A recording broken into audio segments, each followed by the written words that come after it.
I'm Mark Seifter. And I'm Linda Zayas-Palmer. And this is Arcane Mark.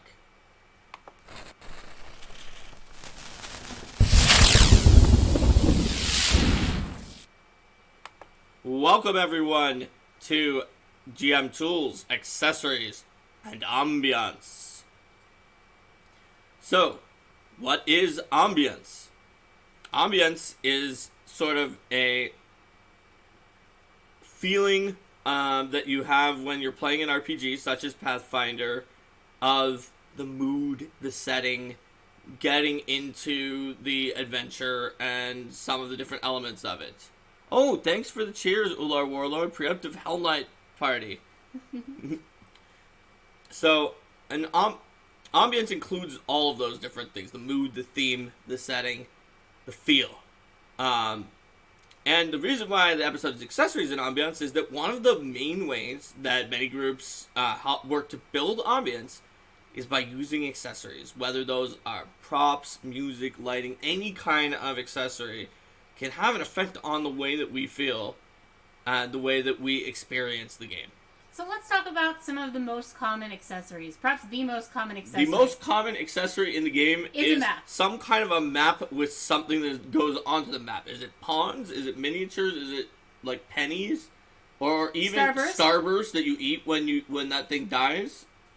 It could be anything like that. But maps are very common just due to the fact that sometimes it can be very difficult to feel like you're in the space that is being described.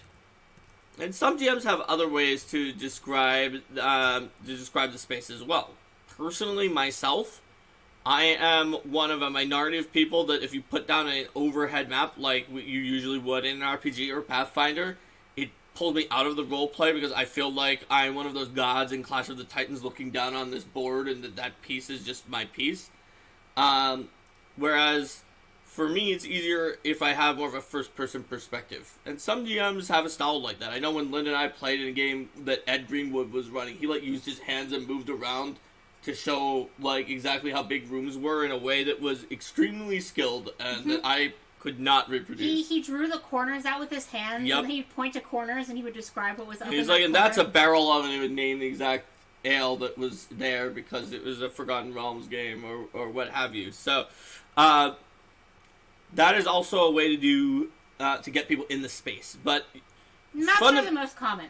It is certainly not. Maps are I thought you said not the most common. Yes, maps are vastly the most common way to get in the space. But you probably want something that you're going to use to get in the space because otherwise it can be very difficult to imagine the space. So let's talk a little bit about the sort of types of detail and things that you might see in a map. I mean, so most quintessentially, you can get by with. We've talked about theater of the mind in another episode, but this isn't really so much. Particularly when we're talking about accessories, this isn't really so much the theater of the mind part. I mean, most quintessentially, you have this sort of okay. I took my marker and I quickly drew out the boxy rooms, and then you go from this room to the next room, and maybe you've got a little mini map in the corner, and you sketch out what's there. I guess the most basic. Yeah. Is just a flowchart mini-map that at least shows where the rooms are connecting to each other with a flowchart giving, rough north, south, east, west, and roughly, this one has these two directions. After that, you can move on to very basically sketched out in marker on your erasable Paizo flip mat, or, in pencil on your graph paper. We don't necessarily just going to promote the Paizo product, although those flip mats are very handy. Yes, our flip mats are very well loved. Mm-hmm. And flip tiles, very handy in a similar way. I like them a lot better than the map pack. So that's sort of the next, the next step up in detail from just sketching something out quickly, and very useful for, especially if you're doing a play-by-post or another online game and you really want to just be like, boom, here's the map. It is pre-drawn maps, so you can print those out from adventures. I know a lot of people will take those to Kinko's or another printing service and have them blown up and scaled so that they can print them out for their map. the Paizo sell, and a lot of other companies sell pre-made map products. So we've got like our flip mats and our map packs, and flip mat classics, the flip tiles, which I'm really excited about. There's a lot of potential with those since they're perfectly square and they're two-sided, to just create lots of different. I saw someone posting on the Flip Mats Darkland thread saying that flip tiles that now these tiles make it so that Pathfinder Society adventures not only can be easy to run, but also won't feel repetitive because you can get so many different layouts from each one. Yeah, it's definitely an exciting place to pull from, and we'll be looking to use those more and more in the upcoming scenarios. It looks like Stump Monkey, just like me, grew up on those 5-foot square graph paper.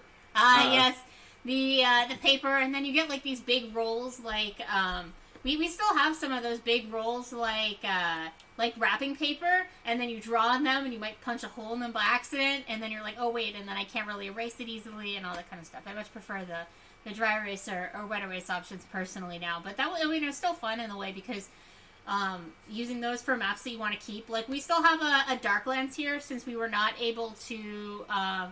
We were not able to get the Darklands map. It was sold out at the time, so I took like an hour and a half drawing out the Darklands map, and then it's like, I'm not throwing this thing away. Night Fox once chopped a dry erase board into tiles and had squares on them. That's hardcore. Oh, that is cool. So, I see people use another one that I've seen for that is like the puzzle piece maps. Oh yeah, those little puzzle pieces. Where they're puzzle pieces that are like about yay big, and then they have squares on them, and you can stick them together. And put out just the pieces of the map for the room that you're in, and then pull up the ones that you don't need. Yeah, those are handy. Space. So you've got the sort of the different ways of doing the flat maps, and then you've also got people who really get into doing the 3D terrain and stuff like that, and that always impresses the crap out of me when I see it. When I see people who make these full blown, they'll make ships, or they'll make these towers, or they'll make even the entire dungeon, and they'll put all these little like they might put the trees in the forest. They're really pretty looking. They're so beautiful. That goes all the way up to, at the top maximum size, the Fall of Plague Stone Dwarven Forge set. Oh my god, yeah. Was anyone at Gen Con and saw that whole thing laid out? Because that thing amazing. Was like just even looking at it, I was like, there's no way I'm ever going to be able to afford this, but it's beautiful. So pretty. Yeah. Yeah. And Hidden Twigs talks about gaming paper, square, grid, puzzle pieces. I think they're the ones who do that now. Painting grid lines on a dry erase board, yeah. Oh yeah, totally I could see that. That definitely would work. And so Hidden Twig was wondering, since this accessories and ambiance, does that mean you crank the AC all the way up when you're playing the Reign of Winter? So sometimes something that you do to the entire room might be more drastic. It can be a sometimes thing. Yes. Like you might. Also, it works best if you do it subtly. Like I know there's one game that I was running where like the light was slowly fading from the group. I think it was at a convention, and I was near a dimmer. Mm-hmm. And so while they were doing other things, I just surreptitiously lowered the light very small amounts over a long period of time. And eventually, like, it got pretty darn dim. People could still read their character sheets, and we kept playing. And then when the light went back on, I just flipped it all the way up. They were like, whoa! It was just normal light. It wasn't even bright light. But everyone was like, whoa, it's so much light. Yeah. So, it definitely can work occasionally, but you don't want to, like, constantly be doing things like, okay, well, we're in the desert now, the Scorpion Desert, so I blasted the heat up really high. I bought a bunch of sand in a fan, and I'm going to blow it into your face. And also, I've released 40 live scorpions into the apartment, so you can feel like you're in the Scorpion Desert. They could be anywhere. They're probably crawling underneath the couch that you're sitting in right now, because I put, like, the really nastiest looking ones down there. So don't do that. Don't do that. But yeah, certainly light is a really fun one to play with. You can play with spell. Someone was just mentioning, what is it? Beowulf? Beowulf? mentioning sewage scented candles. I wouldn't necessarily recommend making your venue smell like sewage, but candles can be really cool, both for the smell and also for the light factor. If you're in a place that allows you to burn candles, playing by candlelight can be pretty nifty. So that's more on the light side, or drawing the curtains, or if you're playing on a day that fits the ambiance of or drawing the curtains, or vice versa, like opening them up and opening the window if you're playing something that's more dramatic and it's storming outside and you want people to hear the rain. So buzzing for mosquito, which just knew. Oops. So in general, when it comes to, so we kind of moved from space just because of Hidden Twig's idea into sort of ways that you could alter the entire room. And of those, we don't recommend changing the temperature or other things like that as much as, like Dennis suggested, sound is a way to sort of change the room that is much less obtrusive but can have a lot of power. Sounds like buzzing for the Mosquito Witch. You can get sounds from Sirenscape or other places than Sirenscape. Thanks for the cheer. Oh, thanks so much. We got an emote. We got an emote thanks to Altro's mega cheer. Yeah, hit the think button before the quick, hit think. Runs up. Whoa, this is a cool looking one too. What? Oh, looks like it's a broken sword. It's a sword or something. Yeah, nice. I like it. This is one of the best ones that we've gotten from a random thing. Oh, no, wait. Is it? Yeah. It's an this is like an RPG time or something like that. So we got some kind of a sword, and Dranzior got a staff, and there's a ghost too. A ghosto. Ooh, look at that. There's like a cat with a little shining tail. A lot of people got some cool stuff. Thanks, Ultro. Cool. Yay, thanks, Ultro. Alright.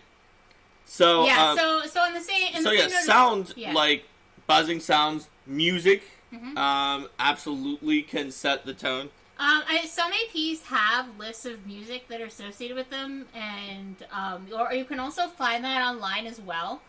So Dranzior is asking why we got these weird emotes. Elf Tarot did a really nice cheer, and Twitch must be on another promotion for October, like a Halloween RPG promotion.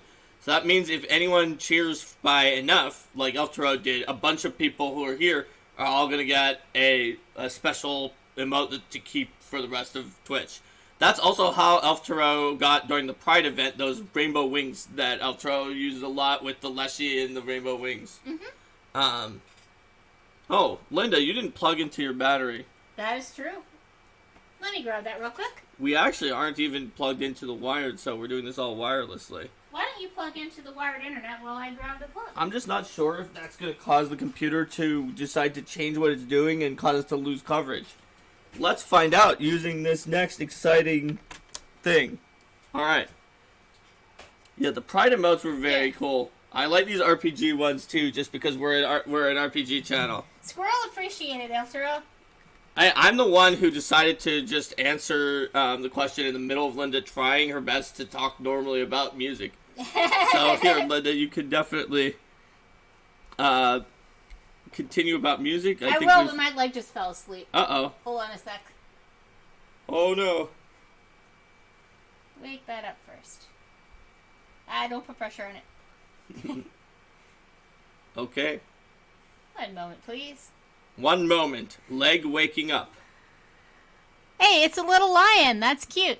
Oh, yeah. And there's Mark Sigurd with Mercy Wings. Alright. So, back to a regularly scheduled episode. So, music. You were talking about music, and I completely interrupted you for no reason. Well, I mean, it was a good reason. Okay. But, yeah, so music, we were talking about, I mentioned Sirenscape. For sound. It's super useful for sound effects music. You said the APs have lists. APs can have lists, and, like, when I was planning to run Carrying Crown, I never actually got to run it, because I never found a group of people who wanted to play with me. But I saw a bunch of really useful resources on I'm going to make another plug for the GM section of the Paizo forums, which included a giant list of music that was associated with each encounter.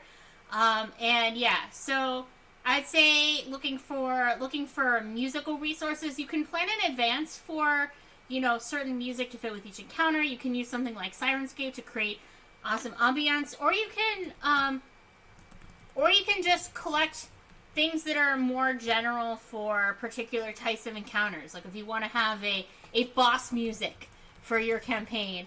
I know we went all stereotypical and played One Winged Angel at one point for several bosses in a row.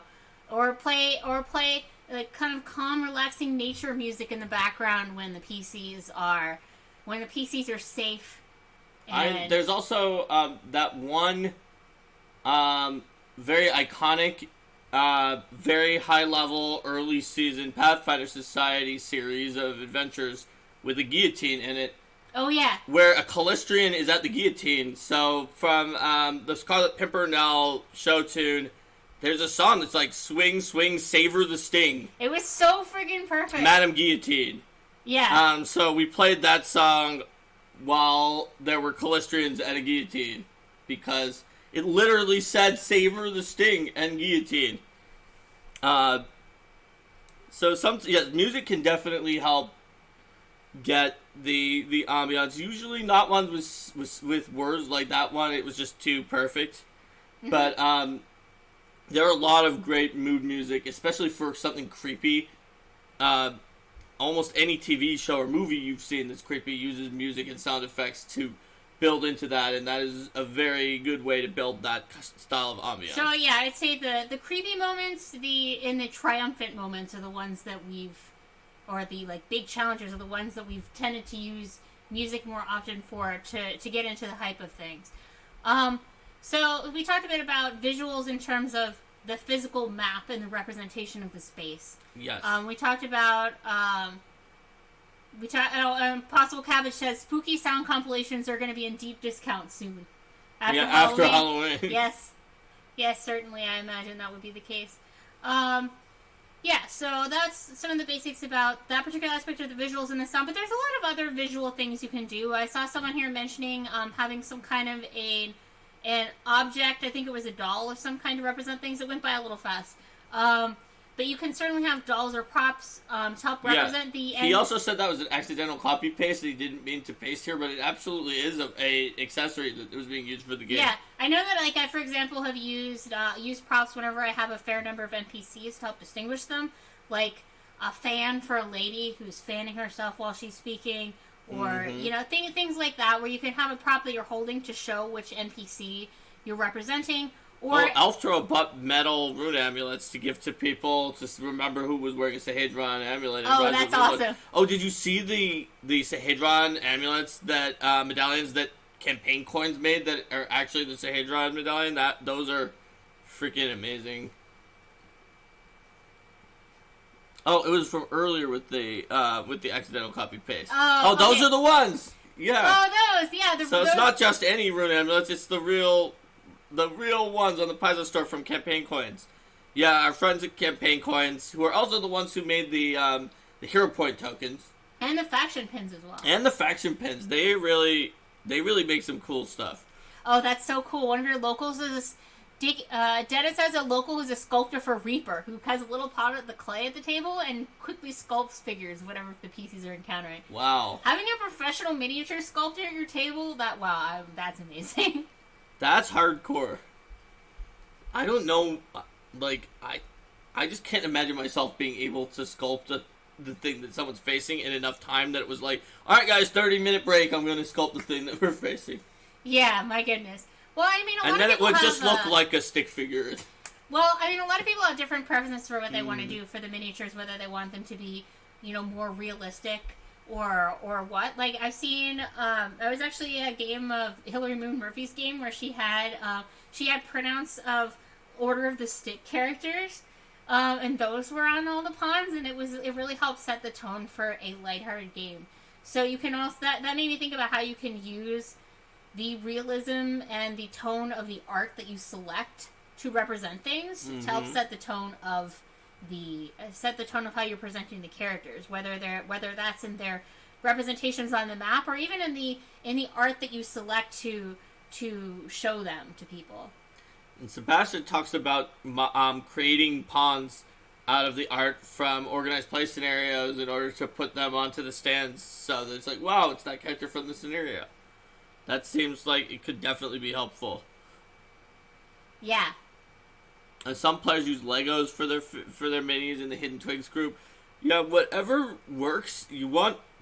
Usually you want to match an aesthetic rather than being completely hodgepodge. But honestly, in some cases, it's just whatever you grab around. I mean, some of the classic D&D monsters just came from, in the early days, came from just grabbing weird plastic figures that were around there, like that.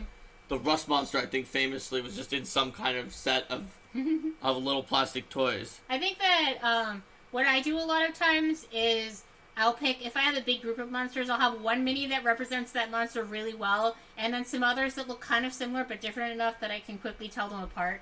So then I might write something like, if I have a bunch of skeletons or whatever, maybe one of them is represented by a skeleton mini, and then it'll be like Skella A, Skella B, parentheses mummy, Skella C, parentheses ghost, or whatever. We don't have a million minis so that we can actually do a horde. For people who do, like Steven, he has a tip where if you have like 6 of the exact same orc mini, he has these little circle stickers. They're extremely tiny, and they're on a sheet. And you takes them off, and they're different colors. So he puts a red circle on one and green on another, and then he can say red orc, green orc, blue orc, yellow orc. I see people do that too with little coins that have a small depression in the center, where then you set your mini into that, and they're different colored, and then you put that and you move it around that way. I've seen that. I've also seen different colored bases, which I think Paizo we have some different colored bases that you can use for that. Beowulf says, since we're in October, never underestimate how effective slamming your hand on the table can be during jump scare moments. That's true. Mm-hmm. Just be careful about dice and drinks. Hidden Twig mentions Play-Doh for oozes. So have the Play-Doh grab the mini and constrict them in real time. Oh, stick-on numbers. Stuffer Shack makes stick-on numbers that you can move from mini to mini. That's really cool too. But yeah, Play-Doh of the ooze would be hilarious. Oh yeah, and the ooze is like, I'm gonna be your friend, or like a tiny beanbag maybe. Oh but yeah. But the Play-Doh is definitely gonna work better. Yeah. With some monkey, knowing your players for jump scares, some players don't necessarily react well to that. I, for example, am someone who is not really a fan of jump scares. Even though she is a fan of horror, but you don't have to be a fan of jump scares to be a fan of horror. Like, for example, if I know that a jump scare is coming up in a show or something, like, I'll usually have to look away, and I might turn the volume down or something like that. Welcome, Steven, from Roll for Combat. But if your players are into that can totally be effective, or other spikes of volume. Another thing that. Well, just to go back a moment, not just jump scares.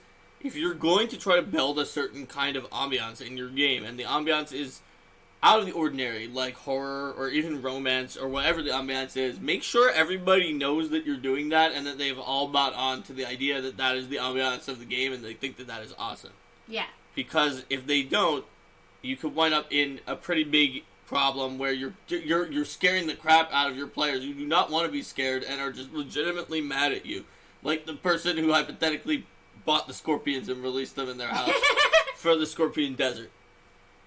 I like how we're talking about piratical people, so no real person would get offended. I know that there have been people who actually like dropped what seemed to be like a spider onto someone when something that dropped onto them. If anyone ever dropped a fake spider onto me, I would get up and leave their table and never play with them again. So it's not completely a parody. I mean, the real live scorpions were. Yeah, no, like dropping fake spiders on me, like, no. I'm fine with spiders in games.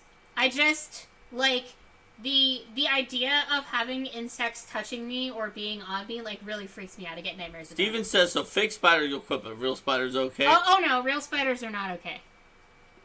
Giant winged octopus showed up earlier in here as well, it looks like. Oh, yeah. There's a player who didn't like possessions. So, yes, even within a horror game, you should figure out what people's limits are. We talked about that in Pathfinder Baseline. I wasn't getting into it as much here, but we actually have a topic on our poll now. Yes. About horror games. We will go more into it if you pick that topic. Possible Cabbage recommends against cat scares. The cat will probably disturb the battle map. That's true. There are so many stories of cats disturbing the battle map, including my favorite, which was someone who told a story of, like, they were fighting the BBEG of a giant, long-running campaign, and then, like, a cat leapt onto the battle map, disturbed none of the miniatures except it grabbed the BBEG mini in its mouth, leapt off, leaving all the other minis in place, and the GM, without missing a beat, said, well, suddenly a 50-foot-tall cat leaps in and swallows your foe and destroys him immediately. It just goes to show nobody messed with the cat god. Yep. Cat god does not care. Nitrace. Hi, Nitrace. The cat god will never care. It will simply eat the villain. After I said feline intervention, That's like right. divine intervention.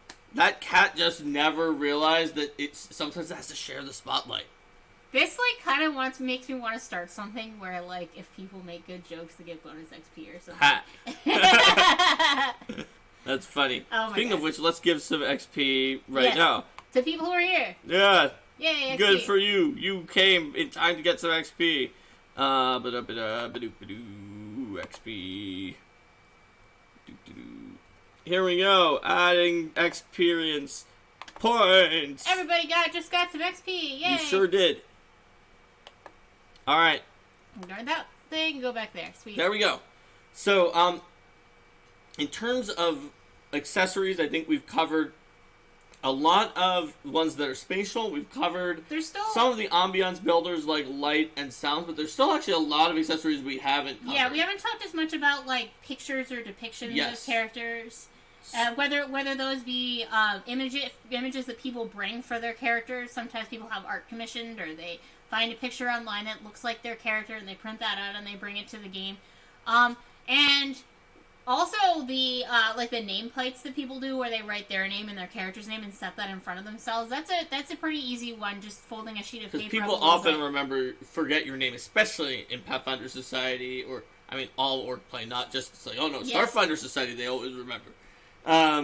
So those are really helpful. Also, in terms of things that, so pictures of your character, handouts, whether that's like an official handout from an adventure or just something you wrote and then you use lemon juice and an oven to like a weird technique to make it just appear like it's old and crinkled. Like the old teabag, the whole teabag project in elementary school. Yeah, exactly. There's a lot of things you can do, or like you give people like each of the PCs like a piece of a treasure map, or Linda created a prop for was it the Chelish Crux? The Chelish Crux, yeah. Well, because normally it's an item that appears in Council of Thieves that normally is just one of those like int check to open things. But I knew for that particular session, it was like a dodecahedron. Yeah, I knew for that particular session that I was going to have 3 people who were super into puzzles, and that was it. So I basically made a session out of a ridiculously complicated puzzle, and I made Fizz reps for it was a 2d12. It was D12s, and like one of them had like the 9 symbols of the 9 archdukes of hell and some other things, and Thrune symbol. And there was some stuff that we had. And there were like a lot of different dots. There were dots on it. Puzzle. Yeah, it was pretty complex. But yeah. So when Linda said Fizz reps, that stands for physical representations. Yes. Also known as accessories. Another one that people put down for things is ways to remember conditions that are active, such as condition cards, or even when you have the bard has a little tent where they write like inspire courage, and they just put it out in the center of the table, and then anytime someone forgets the buff, they point at the buff, saves their voice, that kind of thing. So those types of representations of ongoing conditions and things can be super useful just to remember what's going on.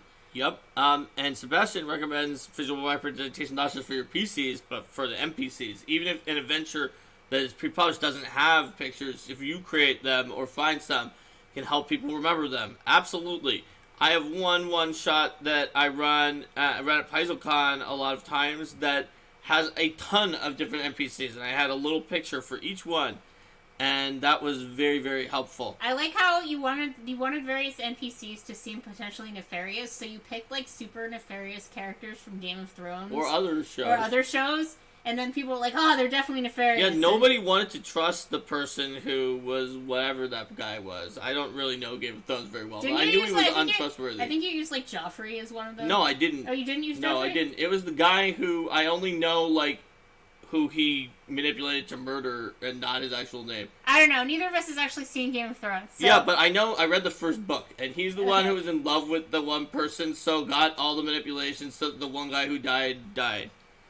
Okay, that's super vague. But anyway, I think his name was Peter. Okay. There you go. We can't consume all the geek media. If you're a true, oh yeah, that's it, Sebastian. Littlefinger's his nickname, Peter. See, I got it right. Steven, if you're a true geek, then there has to be something that everyone else likes that you dislike. And I read the first book, and I didn't like it very much, so I didn't read it anymore. Oh, yeah, Bill says words in Old English work great for spellcasting. Oh, yes. Oh, yeah, totally. They definitely do. Because I know a lot of people default to Latin, but then Latin is something that you see in so many other different things that's sort of faux Latin, even like Harry Potter and a lot of media, so switching it up to something different can help change things. Beowulf suggests voices or accent if you can, and then manage it. Yes. I was thinking it could be mangle or manage, but it turned out to be manage. Anyway. It was mage. Anyway. So, yeah, but voices and accents totally, too. But, yeah, so but just as ways to, I'd say that the props to distinguish the character, the art to distinguish the character, the voices and accents to distinguish the character, also patterns of speech, too. Whether an NPC speaks casually, whether they speak versus formally, whether they use certain slang or don't use certain slang, whether they slur their words a little bit, whether they have rising inflection or falling inflection, and they're like, whether they're like trail off at the ends of their sentences, whether they're loud or quiet, things like that. And body language too, certainly. You can have the NPC who's out there, who's extremely confident, is staring straight at the PCs, and clearly knows what she wants. Or you can have the NPC that's kind of like, what did you want again? Yeah. So, depending on how you present the NPC, the body language, the voice, the inflection, the props, and the images that you show for them can definitely help to pull that together and bring people into the scene.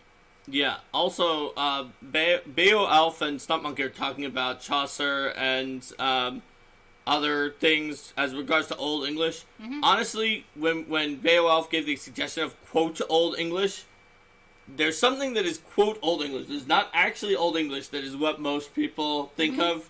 That is the Old English? That is usually not even Middle English, but is what is actually sometimes known as Modern English, but is actually like Shakespeare's English is called Modern English, which is very confusing.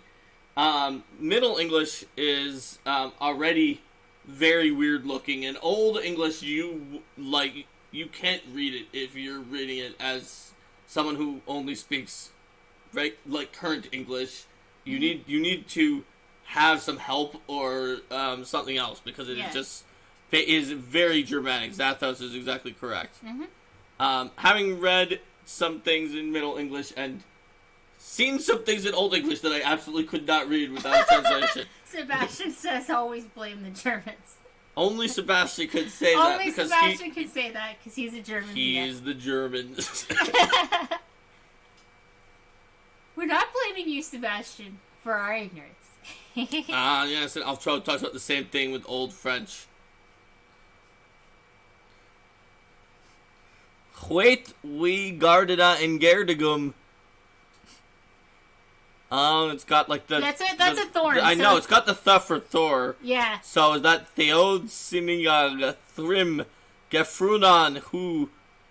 and then this is before the Great Vowel Shift, so good luck. So yeah, all of those vowels are wrong. Yeah. If you don't know about the Great Vowel Shift, look it up. It's hella interesting. It's really amazing. Shift, not shift. Yeah, it's not ship or shit. Shift. The Great Vowel Shift. I can speak, I swear. Anyway, that was a bit of a squirrel. But all right, we better read the squirrel. But linguistics is cool. Maybe we should do a linguistics episode sometime. just talk about random stuff like my linguistics minor. Yeah. Your studies of linguistics. That's right. Have James Case back on and just talk about language the entire time. Yeah, my Benjamin Button / Berlin study of linguistics, where I started by accidentally taking a deep grad level class in it, but claimed it was okay for my major, but everyone else was linguistic. And then you were in a grad class. I didn't understand anything. You were in a grad class with me, and you didn't know the basics. And I'm like, well, it's just like this. And you're like what? Well, no, I met you backwards. You were in a middle class, and I went back to the middle class because I was so confused. And then you were confused, and I taught you some of the 101 level stuff that you hadn't had before. And I taught you some of the grad level stuff that I learned from there. Anyway. Yep. I don't really recommend ever taking any subject starting from a graduate level course and then going backwards toward the basics is not a good decision. Yeah. Fair enough. Alright. So back to accessories and ambiance. So we were talking about moving on from pictures and sounds that sometimes reminders. You were talking about Paizo's condition cards, but also just people putting on a tent. There are other props that you can use, especially if you're doing a strange subsystem, like variant critical hits. You can use a critical hit deck for that. Chases, a chase deck helps for that because the cards can not only remind people of what's going on, but also present a physicality for each of the obstacles in the chase. Yeah, so like a chase map that you put out, and then people put minis on that. With a flowchart, yeah. I do that for complicated social encounters as well, particularly when I'm running them in society, where I'll have a map that's out. It's a battle map out. It's very simple. It just says the name of the NPC, and they're all out there, and then you put your mini next to the one you're talking to, and then give to the PCs give to the players rather lists that tell them the information they already know about those NPCs, so that they can come back and reference them. That makes sense. Alftro liked the chase cards. Would you like to see more chase cards, Alftro? We'll see. Anyway, but basically, yeah, it doesn't have to be fancy. The main point of a lot of these is to convey the information. Alftro says, "Yeah," for the chase cards. I guess that gets to another type of scene setting image, the landscape as well. Being able to put forth an image of, this is a snowy field. This is a ruined village that has kind of the right feel to the ruined village that you're going into. Oh yeah, Alftro was talking about the monster cards. So those things, Eric and then Jason got like this one set that Jason showed us, and they are really good because same way that you can show off the location, the monster cards have the picture of the monster, but not its name or other spoiler information that's also in the entry. And then the back is the monster information. So Jason is, now that he has one, he's like, I don't want to carry my whole bestiary. I'm just going to take the cards, the 12 cards for these monsters I need when he's going to do stuff. And we're all super jealous. Oh man, that's going to be so much fun to have those. Yep. They're gorgeous. It's very cool. And Alftro mentions that you can use a tablet for that as well. Just show pictures on the tablet. Yeah, I'll do that. I do that a lot of times at games with my cell phone. I'll sometimes bring up different tabs on my phone or the tablet or whatever, and then I'll just be like, it looks like this. Particularly if there isn't art in the adventure, I'll look up something and just show them. It's really useful for monsters to be able to show people what it looks like. But yeah, monsters. So answering that, but going back to what Linda was saying. I really like those landscapes. For the same reason that I don't like the top-down maps because it draws me out, like landscapes where I can look into it, like my character is there, are great. And they really help me feel like I'm at a location. That is one, I think, where we're a little more similar in that I prefer the landscapes when they don't have prominent figures in them. I don't want Valoros in there. Maybe they'll have... I want the landscape... Yeah. Maybe they'll have, NPCs in the deep back corner of them that are doing something, but it's more like, what does your character see? What is their vantage point? And it's less also about what are they fighting in the moment, because when you have the combat, that's the story that you tell, versus this is what you see when you look out over the land. Yeah, Sebastian mentions that in the same way as the monster cards, the pictures of the back of Pathfinder 2nd Edition Samaria is very helpful to just have all the pictures. Sebastian, I'm sure you will not be surprised that all that, structuring of where things are in the back of the adventure came from, a very lengthy, like, deep dive analysis that the organized play team did at a meeting of, like, where is the best place to put things that will help you not break up the flow in one place, not make you flip back and forth. All that new appendix structure and things like that. And as you may have seen with the blog that came out, and scenarios 104 and 105, we're continuing to revise the structure to that, like the changes to the challenge points that you'll see. And I believe, now I'm blanking on which one, I think it was 104 that had the new system, but that we were then asking people what do they think about it. The feedback was pretty darn positive for the challenge point based sidebars and things like that. So we're continuing to work on changes to the format based on the feedback that we get. But I think we're in a much better place. And Beowulf mentions initiative cards are a good accessory. That's true. It can definitely help you go faster. That or, like, the initiative pad from Paizo, anything like that. Any sort of combat tracker. But the cards Beowulf mentions, you could actually have the monster's picture as the card. In fact, if you have the monster cards, you could probably use them as initiative cards. But if you get cards for your player characters that have art on them that are about the same size as Paizo's monster cards, you can just grab those and then use those as your stack, and then you can always see what the monster is. Whereas Rico mentions in virtual tabletops, a lot of the time preparing is actually making those monster tokens to load up. Sebastian said that he's seen some GMs who are really slow with the cards. I'd say that if you're using the cards, I would recommend that you keep in mind who's next and ping people. So if it's Kyra's turn now and Valorous' turn next, then you say, like, all right, Kyra's up, Valorous, you're on deck, or things like that, so that whoever's next can prepare. I generally run with an open initiative. If it's relatively short initiative and there's not as many creatures and I'm a little more awake, then I won't put the monsters in until the first time that they come up in initiative, and if I'm more tired, I'll just put all of them out. That makes sense.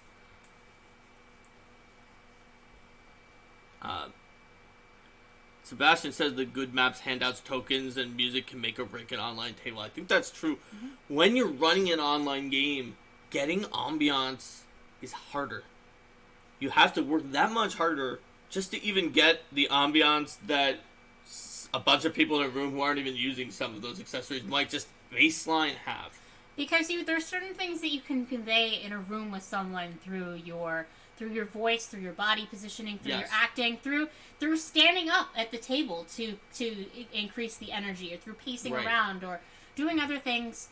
And this is a good pivot overall to, like Linda's doing right now. Let's talk about ambiance as it does not apply to accessories until we remember another accessory that we've forgotten and say it again. So, like Linda said, there are many elements of gameplay that you can perform that use absolutely no accessories, just your body in the space or your voice to engage and apply ambiance. So for example, when I was running Council of Thieves, there's a part in Council of Thieves where there is a play that the characters are participating in. I don't want to get into big spoilers on that, but that is something that happens at some point.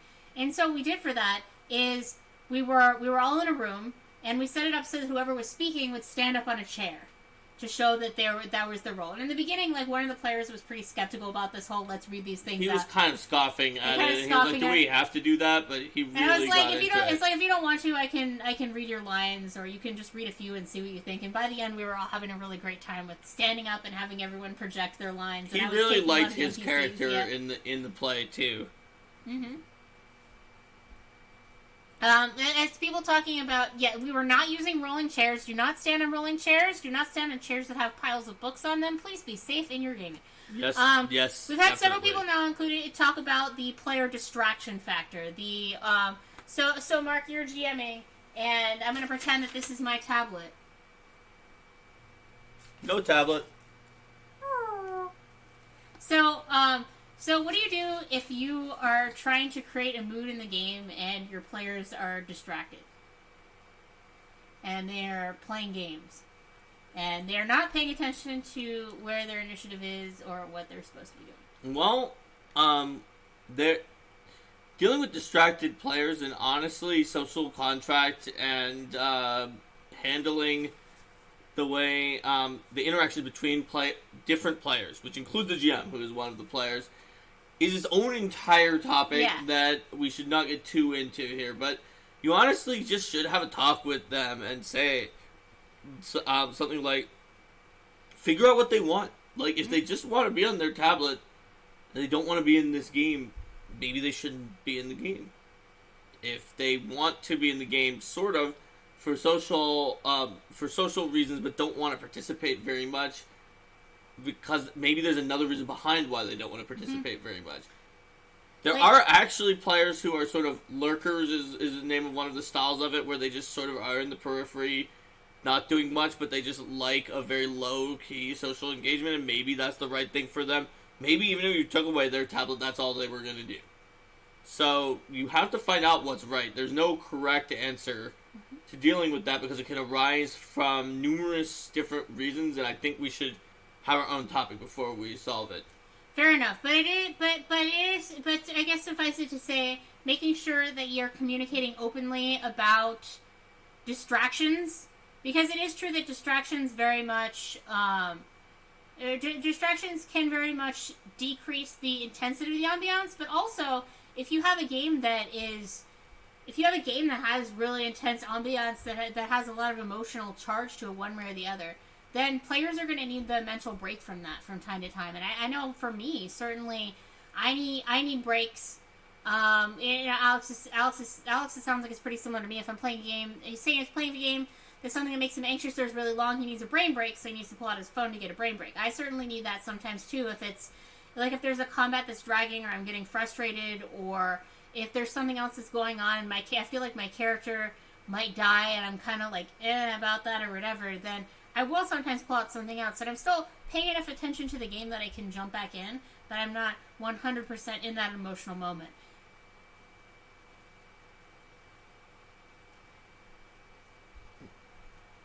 Let's see. Sebastian says, depending on the rules, looking at your character or looking at rules means you're still engaged. That can be true. Mm-hmm. I think it also depends on the length of the session too. If you're one of those groups that runs those 8 to 10 hour sessions, like, you can't really expect people to focus through that entire thing. Oh yeah. And the attention spans of your players, and just personal preferences, really. Yep. So I think that there's a whole episode that could be done on social contracts in gaming, or even narrower into like attention and pacing of a session. Yeah. But that sounds like a great episode topic for the future: attention and session pacing. Mm-hmm. We can definitely talk about this for a while. But that's just sort of something that can hurt your ability to build ambiance. But ways to build ambiance that do not include accessories, like you said, moving in the space. And the example I gave early in the episode of Ed Greenwood just using his hands and moving around the entire table to try to almost like build with his body what the actual room was, is a good example of doing, without accessories, build to reproducing what the map would otherwise do. Using your voice, we mentioned it a few times while we were in the middle of accessories, but actually using your voice, having a different voice for a different character to indicate it, or like doing a facial expression, it's like, this is this character, or something like that. Those are all ways that you can build up ambiance of a particular kind. Maybe that face is a little goofy, so it could wind up being making a very goofy character. I'm still really proud of an NPC that I was running in a game, and I was jamming, and the NPC was traumatized, and I was role-playing the NPCs being freaked out, and one of the players actually stopped the game to ask if I was okay. I was so proud of that. I was like, oh, thank you for your concern, but I'm fine, and I'm actually really flattered that you thought that, and I started giggling. He's like, wow. Yeah, absolutely. And Stump Monkey says, for online player, more reliant on your voice, louder, quieter, doing accents can make a ton of difference. And yeah, that's definitely true, especially depending on what your online venue is. Especially if you don't have visuals and it's just vocal. And if you're playing online and you don't have voice or visuals as a chat RPG, then it can be even trickier than that. But I think we need to... That spins off, I think, into another episode that really focuses on running games that are online. This episode is connected to so many other. It's a hub. So many other episodes. Yes. Zatho says, "Bad the French accents for all elves." And also annoying birds. Let me write down these ideas. Or a strong Scottish accent for Ambrose Velson. Mm-hmm. I usually do for Drandal Drang a sort of a like, hello everyone, it's me, Drandal Drang. A little like Farnsworth in there? A little bit. Good news, everyone, we're waking up at 3 a.m. I feel like if Ambrose Velson shaved his mutton chops, then he'd be able to walk into the Grand Lodge and no one would recognize him.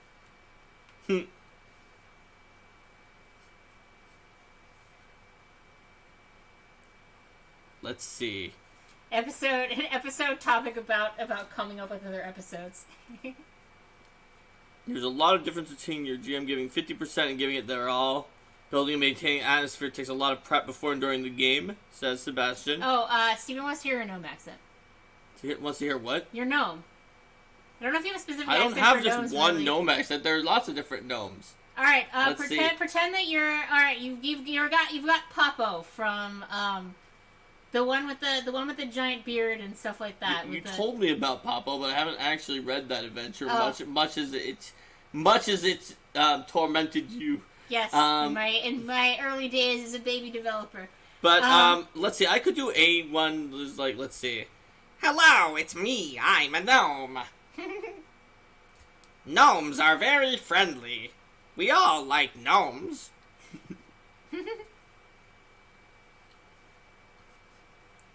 Someone does Nigel Aldane as Nigel Thornberry from Nickelodeon. Zathos says halflings are Mickey Mouse. Oh, Mark's thinking Goblin Song. I remember we were at a convention once and we won a free Intersea World Guide. We did. For Goblin Song. We won our only copy of Intersea World Guide. Yep. For free at a convention due to our Goblin Song. To be fair, it was one of like only 2 entries out of 8 that were actually a Pathfinder Goblin song. Some of the other ones were like literal karaoke. Goblins fight and goblins burn. Were like literal karaoke songs of like modern day songs that were about goblins, but they were trying to do a goblin song competition that were goblin songs. You wrote down like a complicated goblin song on paper and we're doing that, but I couldn't really see the piece of paper, so I just like picked arbitrary words in the middle that I remembered and just yelled them really loud. Sometimes incorrectly. Apparently in the Netherlands, they do dwarves as Australian. Oh, that's cool.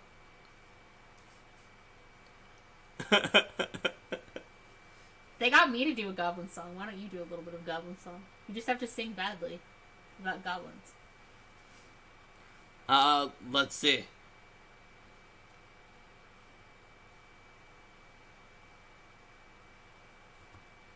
Goblins burn and goblins pain. Now he's on the astral plane. In your game, Starfighters deciding dwarves are marked.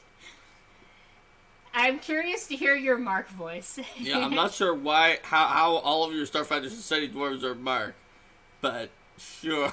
His eyes is hated in his tribe because he has a melodious voice, says up throughout.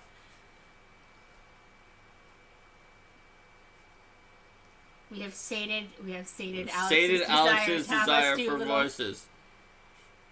Clearly needed offensive use of bardic music for goblins. Well, goblins have an ancestry feat where they sing annoying songs with performance and give will save and perception penalties to their opponents. So that's actually in the core rulebook.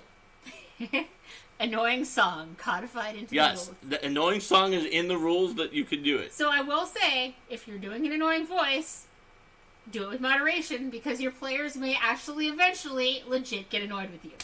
So watch and make sure they still think it's funny. Zathos points out that some gaming techniques that are neither your body nor an item, such as using secret roles, can add to the ambiance.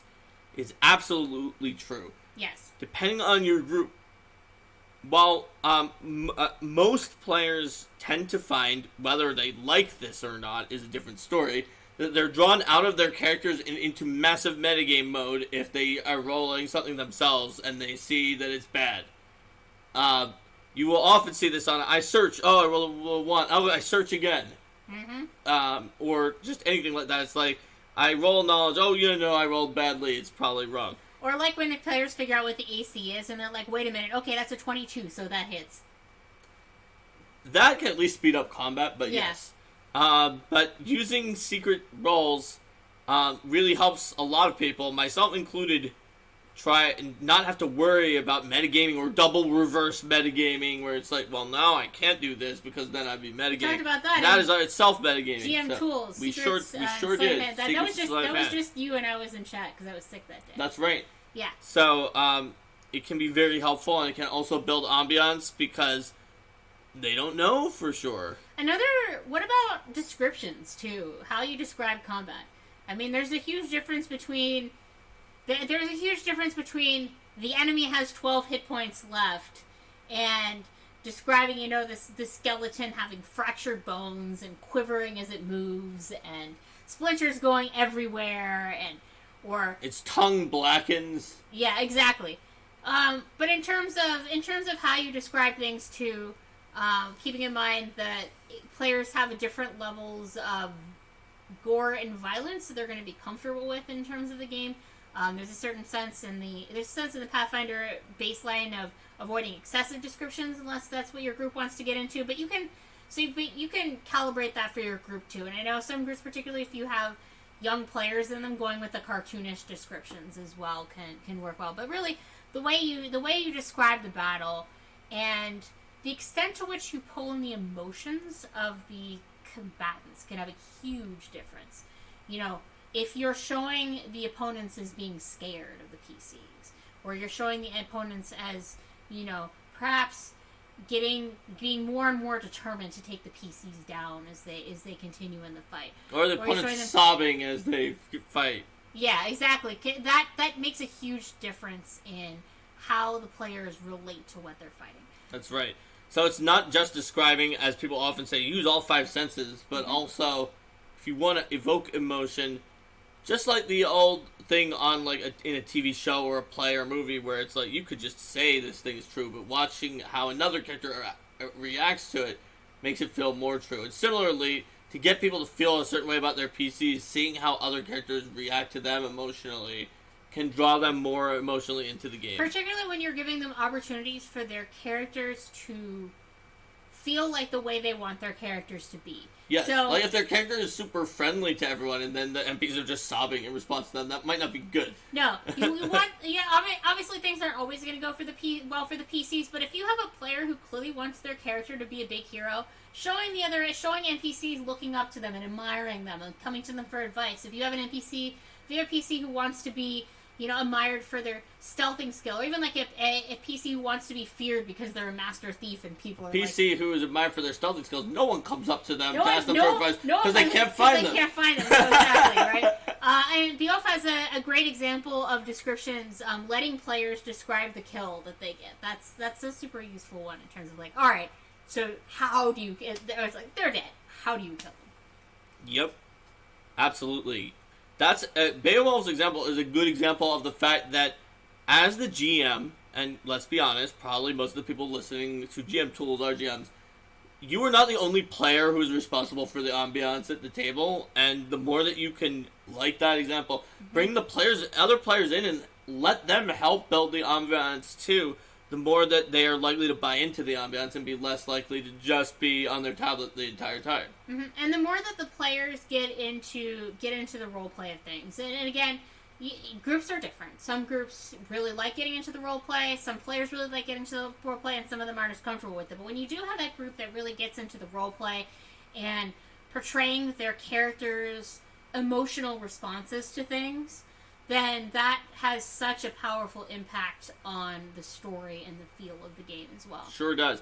Hidden Twig points out that Pathfinder 2nd Edition's division between encounter, exploration, and downtime mode is a powerful way to affect the ambiance of the table because of the stakes. And it even says in the core rulebook, Hidden Twig's exactly right, talks about the pace and the stakes of each of those modes are the first thing that it says for that mode. Yeah. It's counter mode, fast-paced, high stakes.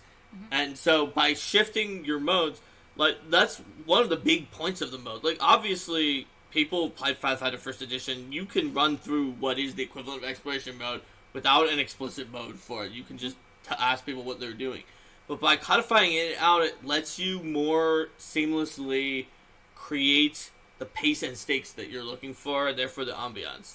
And it also helps you not get so bogged down in encounter mode with, I searched that square, I searched that square, I searched that square twice. It's just like, okay, what are you generally doing when you're going around? Right. Mm-hmm. It looks like Sebastian says that he started to use those sort of modes of play type ideas for Starfighter Society as a way to remind players to search for traps. Of asking them, what sort of thing are you doing? Your standard operating procedure. It can be very handy. Mm-hmm. Generally, I've found that a lot of people kind of are enjoying that addition, and then the people who aren't tend to be the ones who are like, when I'm in exploration mode, I'm always stealthing and also searching everything, and also I'm tracking tracks and hiding tracks, and also I'm concentrating on 12 different spells while juggling and everything else. And it's like, and raising my shield, it's like, yeah, maybe you shouldn't be doing all of those things at the same time. Yeah. Unless you have the feats for it. That's right. Steven says, that's 2 actions. That's 2 actions. Oh, no. There you go. Oh, no, don't be that player. Don't be that player. I've had that player. Feats. Tasty feats. Sebastian is happy that people did not repeat rolls in encounter mode to fish for higher numbers. Well, it's helpful now that things take an action, so that you know that you're spending something very quantifiable for it. Mm-hmm. And also, just the way that the 3-action economy works can sometimes help build the ambiance of a turn as you watch those actions frittering away as the turn ends. Whereas, like, some of the ways the turn is built in Pathfinder 1st Edition, it's less linear, and it's sort of like, well, I've started my full attack, and once I've done that, I sort of know what's going to happen. It's going to be a lot of damage. Mm-hmm. But it's like, okay, I attack, then you get a general sense with your first attack of, you know, if you know you've got a really good swing in and it still missed, then it's more of an oh gosh. But if you know your swing wasn't that great and you crit, then you might want to keep pushing the advantage or those sorts of things. Do you have some kind of unusual reaction that the opponent did, or something that you want to adjust dynamically based on what happened during the encounter? That's right. Nitre says, Fire Goblin, best Goblin.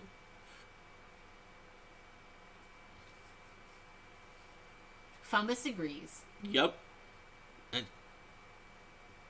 Transier does not like full attack. Yeah, full attack, honestly, the exact way that full attack works in Pathfinder 1st Edition is so problematically, like, constraining to martial characters, just because it's like, if you don't get it, you lose 90% of your damage at higher levels, that I was asked, like, before I was a designer for Paizo, like, what is the one thing that, like, if you would change, that would be the first thing you would change, if you could change one thing about the system. And I said, I love this system, but if we could somehow change the full attack without breaking anything else, which would actually require a lot of other changes, it would just fundamentally shift everything. My answer to that question is one that also got picked up. Can we not have bonus stacking to Oblivion, please? Enhanced bonus to natural armor. This type of bonus stacks with itself, and this type of bonus doesn't. That is absolutely was on my top 5. Yeah. But, just the way that the full attack makes your turns become is just very problematic. I just got so tired of having to explain stacking to people that it's just like, no. Hidden Twig says Flourish, Open, and Press are really fun to help balance martial actions. Absolutely. Mm-hmm. I just love combos and the idea of things like the Open and Press where you're like setting yourself up for a later attack is just so fun because it feels a little bit more like for those play styles that are often mentioned in Magic the Gathering, like the Johnny style that does combinations of things. It feels more like you can be Johnny than most martial builds, maybe all, in Pathfinder 1st Edition. You could be a little Johnny when you're building the feats, but once you're in gameplay, you just kind of spike your way through.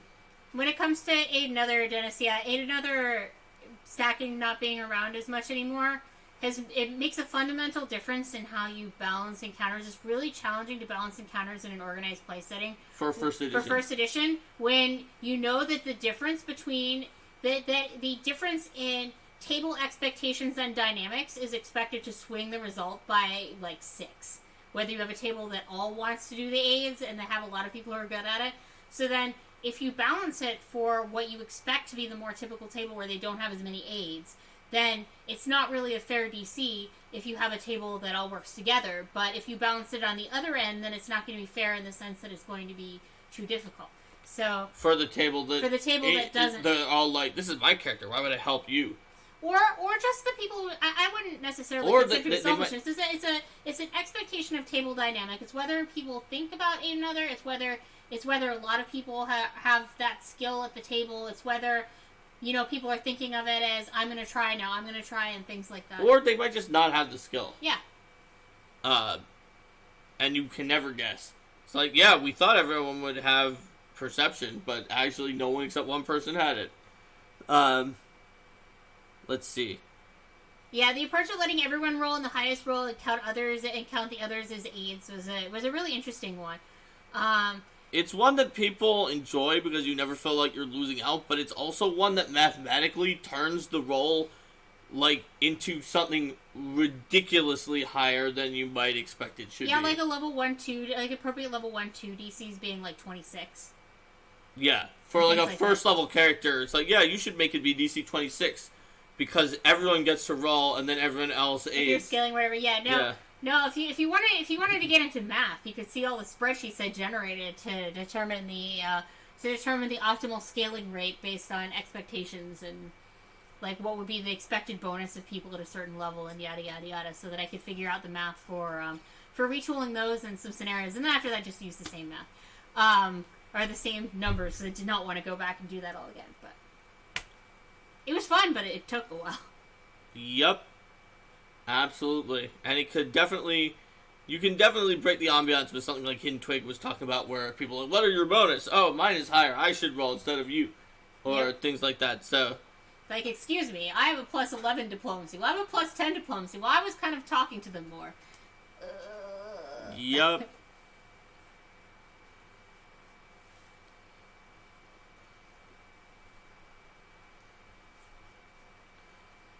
All right. Mm-hmm. So, people are generally liking the aid in Pathfinder 2nd Edition. Weirdly enough, when I ran playtest game at PaizoCon, which was one of the first times anyone actually played the playtest at all. This was 2 years PaizoCon ago. I had a table of players that were Pathfinder Society players, and like the thing they loved the most was that Aid Another worked the way that it does now. Yeah. I was like, do you like the other things too? Like, oh yeah, we like those too, but the Aid Another is the best. And I was like, I never expected that would be the things that people like the most. Yep. Yeah, everyone has their own pet peeves that are the things that bug them the most and the things that they're most excited about with the new sets. So. That's right. And honestly, in some ways, the rules themselves are the last component of Ambiance. Mm-hmm. Because not only can you pick a system that has rules that fit with the ambiance you want, sometimes that is, like, not necessarily going to be Pathfinder, even though that's the game we talk about a lot of the time. Like, much as it's not the game for me, Dread is a really good game for a lot of people for horror games, because the way the Jenga tower is used is a way to really build up the ambiance of horror. Even if you're playing Pathfinder 2nd or any other game, you can alter up the way that you use the rules to change the ambiance. We talked about that a little before in terms of, like, more secret checks, even in a game that doesn't, where you would normally let the players roll more of them. Taking them all into secret can make it a little more mysterious or horror-based. Mm-hmm. Similarly, you can decide that you're going to, just in the way that you adjudicate corner cases or that you handle certain framing aspects of the rules, you can really shake up the way that the game feels to be more cartoonish, like Linda was saying before, for kids, more horror-based, or any other ambiance you're working for. And speaking of where Dread is good for horror, I find that if you're looking for people, a lot of the Fate system games are really good for if you're looking for people to be more dynamic with how they think about interacting with the setting and with their powers, as opposed to looking at certain like, okay, this is what my character does. So if you have players, you need to have the right players. No, you totally. I played it with the right players and gotten that, and I played it with our usual group, which are great at Pathfinder, and sometimes they just did the same thing over and over again. Yeah. In Fate. It totally depends upon the players, or like the or like we're playing or have been playing the Strange. We may not play again for a little while because of lots of busyness on the part of, in particular, our GM. But where you have these, essentially the magic item type or alchemical item type items are things that you gain, and then you can only hold a certain number of them, but so many of them drop in the setting that instead that it's a completely different feel about, we find these ciphers and we got to use them because we're going to keep finding more. I feel like ironically, given that it's called the cipher system, those ciphers are one of my least favorite parts about the system because we never use them. I do. Like, we very, very rarely did, and we just keep getting more, and we're like, well, I guess we drop this one on the floor and pick up this one. I like them, but I think that I think it's just we're not as used to that idea of like, we should totally use these all the time. We're running into the Elixir Strange is a very good setting, but I think that the Elixir problem is a legitimate design problem that the ciphers will run into for a lot of different players, because there are some of them that are just very, very good for a very specific situation. Like, we got one that was in a published adventure that is just, like, twice as powerful as any other attack, but only against basically the type of thing that a boss is. And we've gone how many adventures and we didn't fight it yet. So I'm holding onto that in one of my slots, and I'm sure I'll use it and have fun, and I'm actually planning on using it on that boss, because we were given it to fight the boss. Yeah, well, because we could only hold like 2 or 3. Yeah, and the adventure was written that gave it to us like a long time, like months ago in real life. Yeah. So, well, I don't know. I like them, and I did eventually ditch the tube of toothpaste that brings you to Innsmouth. Yeah, the Strange is such a cool setting. Yep. Don't use toothpaste to make a portal to Innsmouth, guys. Just don't do it. Everyone thought I was gonna make a portal to Innsmouth. Yeah, because your character had no regard for his own personal safety. Yeah, but that's physical safety. Innsmouth has a lot of other kinds of safety. That's true, but you reduce unreducible mental damage. Oh yeah, I do reduce unreducible mental damage, but even so. Why do we have 300 healing potions? Yeah, well, with ciphers, you could only have 3 healing potions. Mm-hmm. When you get to the final boss and you realize, I should probably use that. Beowulf mentions Chapter 2 of Rise of the Rune Lords is a really great way to learn about the ambiance of a horror game. That's also a really great one in terms of considering where people's lines are for what they're comfortable with. Because I know that that I believe is the only adventure I've ever played that's crossed the line for me. 2 of Rune Lords or 3? Oh, sorry, Hook Mountain. That's 3.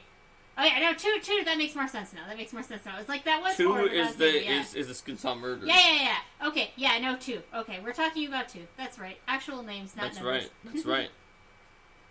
And sometimes you can have something that's not objectively usually very scary, but it was Linda built so much horrific ambiance into. Sorry about that.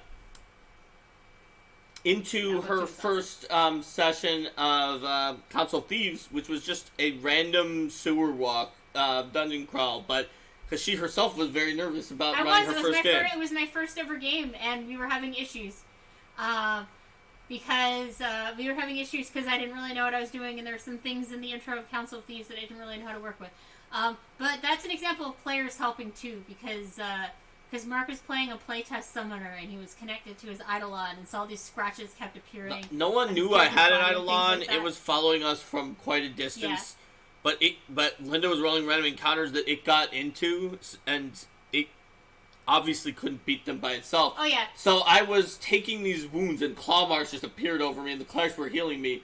That just were appearing for no reason, seemingly, because I was taking the hits for the Eidolon. Yep. That's a good example of hidden information that, it's hidden from it. You have a player who's sort of in on it to start with, and then everybody got in on it later, but it's just sort of an interesting mystery for some of the players to grapple with. It's also a good example of rolling dice that the players don't know what they're for. They don't actually necessarily have to be for anything. And that whole misdirection idea of like putting out the minis for statues and putting down the map when there isn't actually a fight. And people mention rolling, asking what's your will save, and then rolling a die for no reason.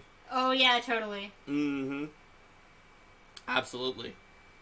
There are so many ways to build up ambiance, with accessories or without, and they lead off into different topics, such as ones we've covered before and ones we can cover later on. Mm-hmm.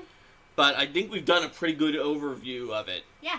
This is a good intro to ambiance and accessories, whether it's piezo accessories, ones you make yourself, or even just using yourself as the way of creating the ambiance. Yes. So, alrighty. I think that's pretty good. Shall we say bye to YouTube and then follow up?